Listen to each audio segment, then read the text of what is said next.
Bonjour et bienvenue, voici notre tour d'horizon économique, géopolitique, énergétique et boursier. Nous sommes le vendredi 31 mai. Et pour comprendre comment tourne la planète finance, c'est sur l'inforruptible, nulle part ailleurs.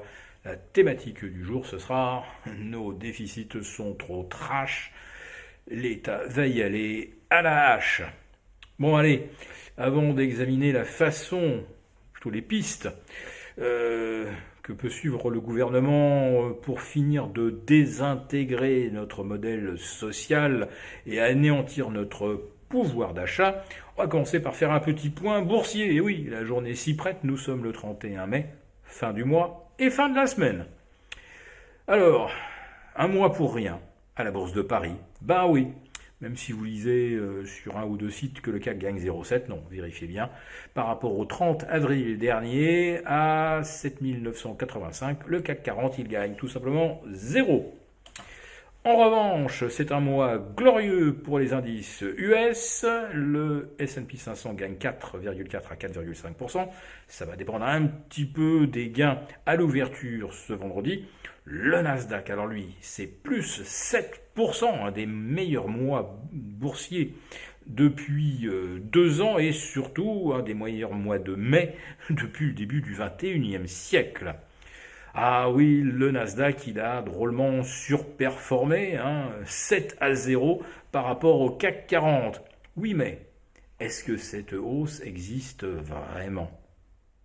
Eh bien, retirez le titre Nvidia et le Nasdaq gagne 0. Et c'est à peu près la même chose pour le S&P 500 depuis le 30 avril dernier. Mais on va aller plus loin.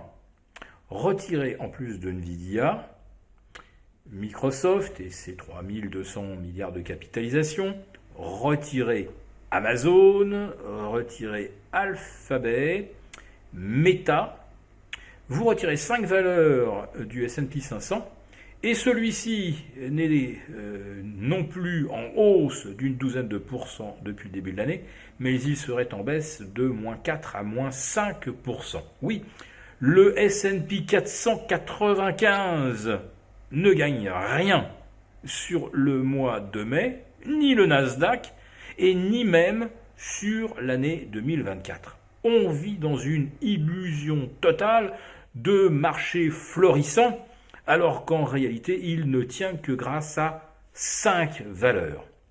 Et à Paris, pourquoi n'a-t-on rien gagné depuis le 1er mai? Tout simplement parce que nous avons 2 moteurs de la croissance du CAC qui se sont arrêtés. Le luxe, avec des signaux baissiers maintenant, y compris sur LVMH, Pernod, Kering que vous connaissez, mais également sur nos valeurs technologiques, avec notamment un mois de mai calamiteux, et d'ailleurs un premier semestre calamiteux pour Capgemini, pour ST Micro et Dassault Systèmes. En début d'année, vous n'avez pas un seul gérant qui aurait voulu vendre un titre Dassault Systèmes, pas plus qu'un titre LVMH ou un titre Air Liquide. Bon, Air Liquide résiste encore.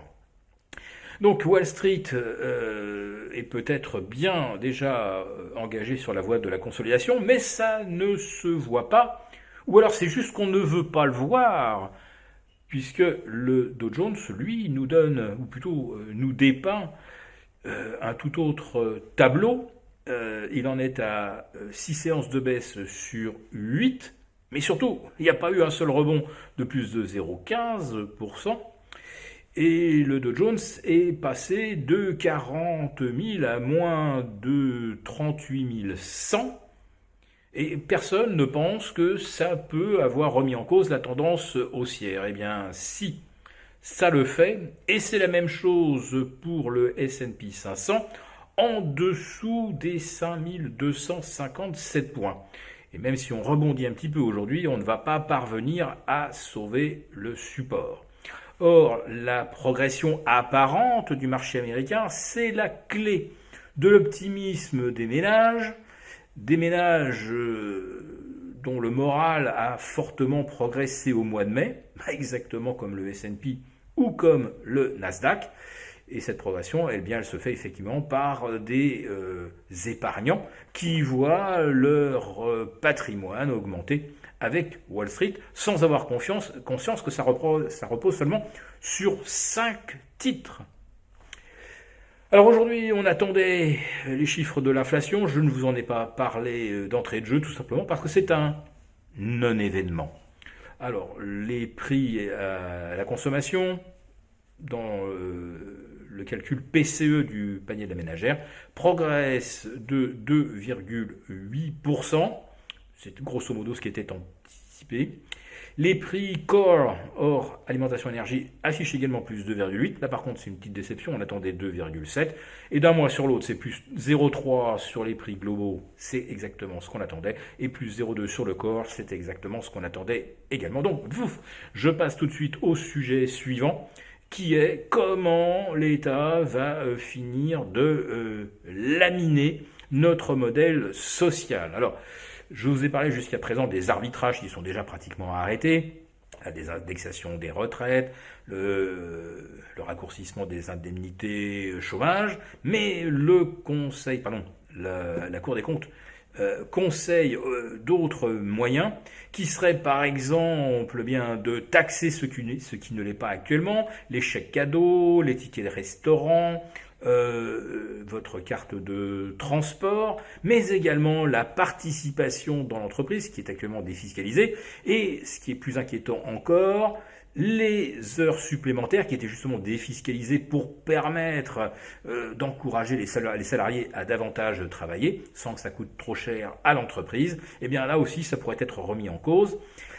Et le plus ubuesque, et là c'était une de mes méchantes blagues, je pensais véritablement qu'elle était du niveau Gorafi, et si on raccourcissait la durée d'indemnisation des longues maladies, eh bien figurez-vous que le Conseil ose, oui, les collègues de M. Moscovici proposent de raccourcir de 3 à 2 ans la prise en charge des longues maladies qui, bien entendu, vont se réduire pour s'ajuster aux décisions budgétaires du gouvernement.